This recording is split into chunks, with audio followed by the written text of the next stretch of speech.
What is this one? Withdrawing from the World Health Organization, sir.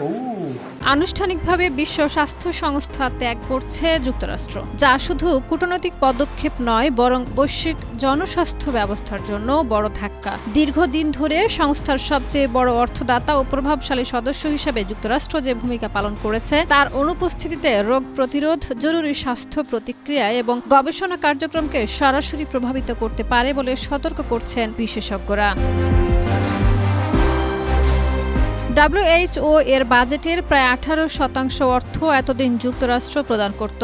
এই অর্থ দিয়ে সংস্থাটি টিকাদান কর্মসূচি, সংক্রামক রোগ নজরদারি, জরুরি স্বাস্থ্য সহায়তা এবং দরিদ্র দেশগুলোর স্বাস্থ্য সক্ষমতা বাড়াতো। যুক্তরাষ্ট্রের প্রস্থান সংস্থাকে আর্থিক সংকটে ফেলেছে। ব্যবস্থাপনা দল হ্রাস করা হয়েছে এবং বছরের মাঝামাঝি নাগাদ প্রায় 1/4 কর্মী ছাঁটাইয়ের আশঙ্কাও তৈরি হয়েছে। বিশেষ করে আফ্রিকা ও এশিয়ার দরিদ্র দেশগুলো এই ঘাটতির সবচেয়ে বেশি প্রভাব অনুভব করবে।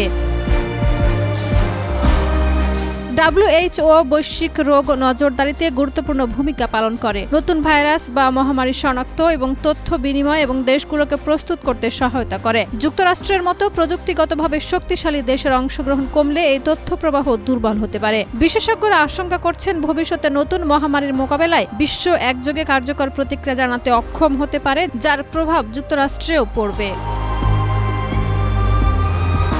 বিশ্ব স্বাস্থ্য বিশেষজ্ঞদের মতে WHO ত্যাগের মাধ্যমে যুক্তরাষ্ট্র নিজেকেও ঝুঁকির মধ্যে ফেলে দিয়েছে। সংস্থার মাধ্যমে দেশটি বৈশ্বিক অর্থনীতিতে নেতৃত্ব দিত, গবেষণার তথ্য পেত এবং আন্তর্জাতিক মান নির্ধারণে প্রভাব রাখত। বিশেষজ্ঞরা দেখছেন ট্রাম্প প্রশাসনের এই পদক্ষেপ বহুপাক্ষিক সংস্থার ভূমিকা সীমিত করার কৌশলের অংশ এবং এর ফলে বিশ্ব স্বাস্থ্য, জলবায়ু ও মানবিক সংকট মোকাবেলায় কাঠামো দুর্বল হতে পারে।